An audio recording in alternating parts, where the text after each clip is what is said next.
जय हिंद दोस्तों, स्वागत है आपका अपना YouTube channel target oriented board पे। तो गाइस आज हम लोग केमिस्ट्री के फर्स्ट चैप्टर यानी कि द सॉलिड स्टेट, कौन सा? The solid state. ठीक है, द सॉलिड स्टेट के बारे में यानी कि ठोस अवस्था के बारे में हम लोग चर्चा करते हैं। ये ठोस अवस्था है क्या, इस चैप्टर के बारे में हम आज आप लोग को चर्चा करेंगे। ठीक है, तो प्लीज आप लोग इस वीडियो पे बन रही और वीडियो को जरूर देखिए। ठीक है, चलिए मैं वीडियो को स्टार्ट करता हूँ। ठीक है, देखिए तो द सॉलिड स्टेट में सबसे पहले हमें पढ़ना पड़ता है किसके बारे में? ठोस अवस्था के बारे में। अब ये देखिए, जब बात आता है ठोस अवस्था का तो सबसे पहले जानना पड़ता है पदार्थ के बारे में। किसके बारे में? पदार्थ के बारे में। तो ये पदार्थ है क्या? तो वैसा वस्तु जो स्थान घेरता हो। पदार्थ किसे कहते हैं? तो वैसा वस्तु जो स्थान घेरता हो, रुकावट डालता हो। वैसा वस्तु जो स्थान घेरता हो, रुकावट डालता हो, जिसमें कुछ द्रव्यमान हो, द्रव्यमान हो। वैसा वस्तु जो स्थान घेरता है, रुकावट डालता है, जिसमें कुछ द्रव्यमान हो, क्या कहलाता है? तो पदार्थ कहलाता है। ठीक है, ध्यान दीजिएगा। वैसा वस्तु जो स्थान घेरता है, रुकावट डालता है, जिसमें कुछ द्रव्यमान हो। सपोज करिए, देखिए मैं प्रैक्टिकली करके बताता हूँ। पदार्थ वैसा वस्तु जो स्थान करता है। अभी हमारा हाथ देख रहे होंगे, अभी हमारा हाथ पर कुछ है नहीं है। अब देखिए ये वस्तु है, तो वैसा वस्तु जो स्थान करता है। अब मैं यहाँ पे इसको रखूंगा तो इतना दूर का एरिया स्थान घेरा कि नहीं? घेरा ना जी। अब रुकावट डालता है, रुकावट किसे डालता है? ये हमारा हाथ इस पर ऐसे चल रहा है, लेकिन जब ये वस्तु रहेगा तो इस पे हम करेंगे तो यहाँ पे रुकावट डालेगा। ठीक है, तो ऐसा वस्तु जो स्थान घेरता है, रुकावट, जिसमें कुछ द्रव्यमान है, तो कुछ भारी होगा, जरूर से जरूर कुछ ना कुछ भारी होगा। तो वही द्रव्यमान है, तो कह सकते हैं वैसा वस्तु जो स्थान करता है, रुकावट, जिसमें कुछ द्रव्यमान हो, क्या कहलाता है? तो पदार्थ कहलाता है। ठीक है, तो चलिए अब हम लोग आगे बढ़ते हैं। देखिए पदार्थ का अगर हम देख लेते हैं वर्गीकरण के बारे में, पदार्थ का अगर हम लोग देखते हैं वर्गीकरण। ठीक है, पदार्थ को दो भागों में बांटा गया है। अगर कोई पूछेगा पदार्थ को कितने भागों में बांटा, तो कितना बच्चा कह देता है? 3 भागों में। गलत। पदार्थ को 2 भागों में बांटा गया। कौन कौन? तो सबसे पहले समझिएगा, भौतिकी वर्गीकरण। भौतिकी वर्गीकरण एक होता है, वर्गीकरण होता है, और दूसरा में होता है रासायनिक वर्गीकरण। ठीक है, रासायनिक वर्गीकरण। अब समझिएगा, हम लोग पढ़ेंगे सबसे पहले भौतिकी वर्गीकरण। कौन वर्गीकरण? भौतिकी वर्गीकरण। अब ये भौतिकी वर्गीकरण क्या है? तो देखिए, भौतिकी वर्गीकरण के आधार पर पदार्थ को 3 भागों में बांटा गया है। भौतिकी वर्गीकरण के आधार पर पदार्थ को कितने भागों में? 3 भागों में। कौन कौन? ध्यान दीजिएगा, ठोस, द्रव्य और गैस। ठोस, द्रव्य और गैस। अब समझिए ठोस किसे कहते हैं। ठोस के बारे में चर्चा कर लेते हैं, और द्रव्य के बारे में और गैस के बारे में। ठोस किसे कहते हैं? तो वैसा वस्तु। ठीक है, ठोस किसे कहते हैं? तो वैसा वस्तु जिसका आकार एवं आयतन निश्चित होता है, ठोस कहलाता है। क्या बोले? कि वैसा वस्तु जिसका आकार एवं आयतन, आयतन क्या होता है? निश्चित होता है, एकदम निश्चित होता है। क्या होता है जी? निश्चित होता है, ठोस कहलाता है। कैसे? तो मान लीजिए ये ठोस है, क्या है? तो ये भैया जी ये क्या है? तो ठोस है। अब ये ठोस है हमारा, तो देखिए ये ठोस है।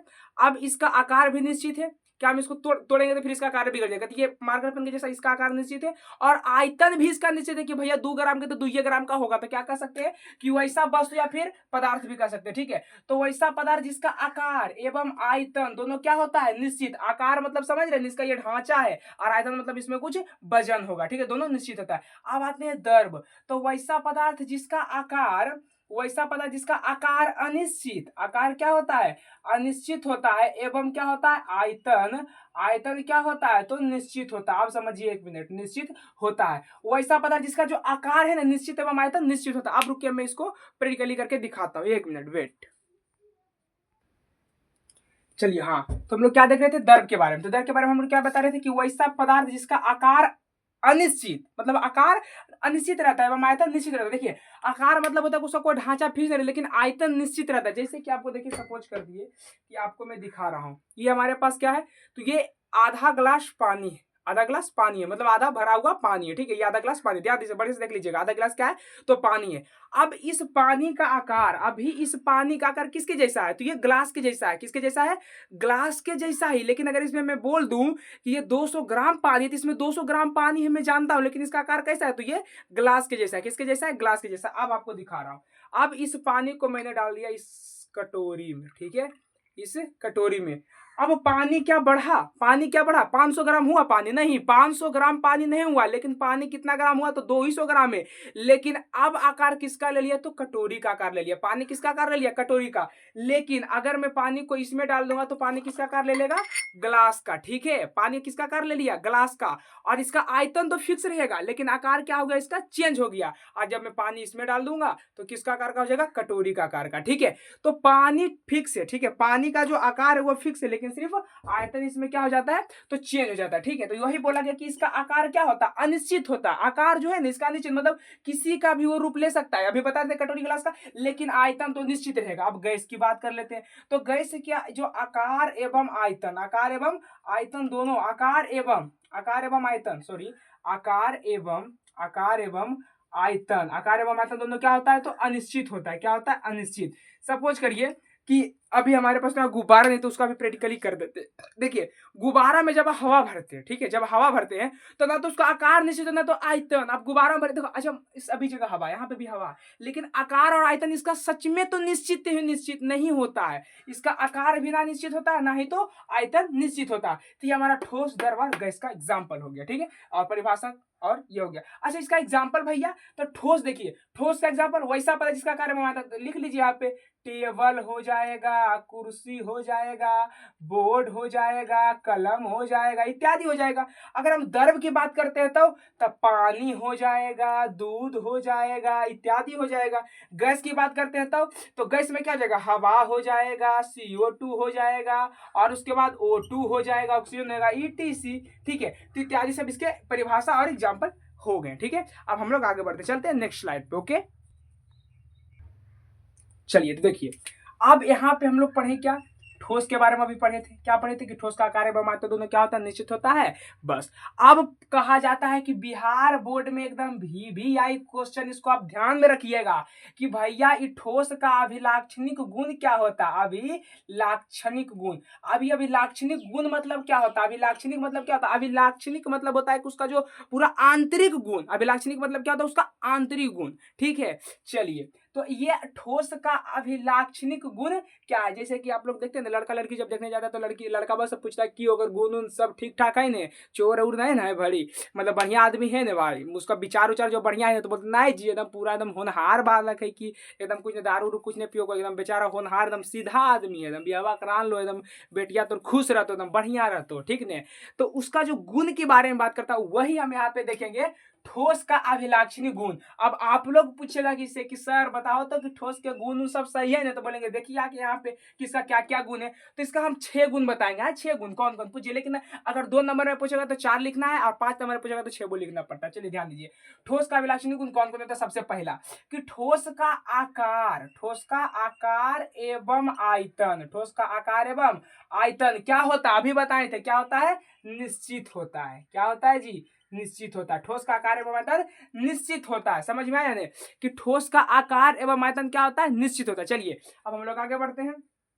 ठीक है, और इसमें क्या हो जाएगा, तो ठोस का अंतराण्विक बल, ठोस का आंतरिक बल, हाँ अंतराण्विक बल, ठोस का अंतराण्विक बल जो होता है उच्च होता है। ठोस का अंतराण्विक बल क्या होता है, उच्च होता है। और ठोस का जो वांडरवाल बल भी होता है वो भी उच्च होता है।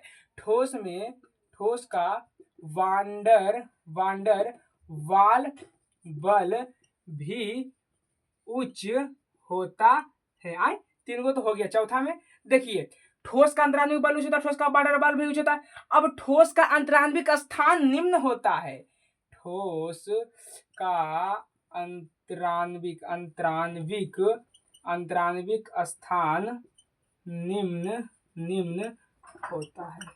ठीक है, ठोस का अंतराण्विक स्थान क्या होता है, निम्न होता है। 5वां की अगर हम बात कर लेते हैं तो इसका गलनांक एवं क्वथनांक उच्च होता है। इसका गलनांक एवं क्वथनांक उच्च होता है। ठीक है, इसका गलनांक एवं क्वथनांक उच्च होता है। ये हमारा 5 हो गया। छठा क्या है, तो पता है छठा जो इसका घनत्व भी उच्च होता है। ठीक है, चलिए वो भी लिख देते हैं। चलिए उसको छठा का लिए जगह थोड़ा सा मैं इसमें देख लेता हूँ, स्क्रीन तो सब ठीक, हाँ ठीक है, छठा का जगह है तो मैं छठा का लिख देता हूँ कि इसका घनत्व भी उच्च होता है। सही से दिख रहा है ना, ठीक है, सही से दिख रहा है। आगे बढ़ते हैं। देखिए, इसका आकार एवं आयतन निश्चित होता है, बताइए दिए थे। जैसे कि देखिए ध्यान से, ये कटोरी है, ठीक है, तो इस कटोरी का आकार, ठीक है, आकार और आयतन दोनों निश्चित है। अच्छा भैया ये 2 ग्राम का है, ठीक है, ये 500 ग्राम का हो जाएगा, ये 500 ग्राम का होगा जी, हाँ 200 ग्राम का हो जाएगा। तो इसका आकार निश्चित है कि ये कटोरी का आकार क्या, और इसका आयतन कितना है, तो इसका आयतन जो है वो 200 ग्राम है। ठीक है, अब ठोस का अंतराण्विक बल उच्च होता है। अब ये ठोस का अंतराण्विक बल क्या है, तो अणुओं के बीच लगने वाले अंतराण्विक बल क्या है, ये सबसे पहले ध्यान में दीजिएगा कि अंतराण्विक बल क्या है।